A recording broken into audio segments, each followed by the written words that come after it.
నమస్తే ఫ్రెండ్స్, నేను మణి Neelapuja. So friends, మనం ఇప్పుడు నిన్న వీడియోలో అమ్మవారి దర్శనం అయిపోయింది కదా. సో ఇప్పుడు ఈ వీడియోలో కూడా అమ్మవారి దర్శనం చేసుకుందాం. అమ్మవారి దర్శనం అయిపోయిన తర్వాత వెంటనే మనం అలంకరించినటువంటి అమ్మవారిని చూద్దాం. అలంకరించినటువంటి అమ్మవారిని చూసిన వెంటనే అలా వెళ్ళి చిన్నమ్మవారు ఊరేగింపుకు రెడీ అయినారు. సో చిన్నమ్మవారిని పల్లకిలో మోస్తున్నటువంటి రాజంపేట మహిళామణులు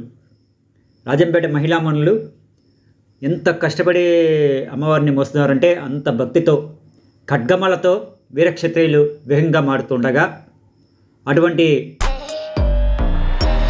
ఖడ్గమాలతో ఆ యొక్క మహిళామణులు వింటూ ఉండగా, ఆ పక్కనే కోలాటంతో కోలాహలం చేస్తున్న వీర వనితలు తమ కోలాట నృత్యాలతో భక్తాదులను అలరించారు.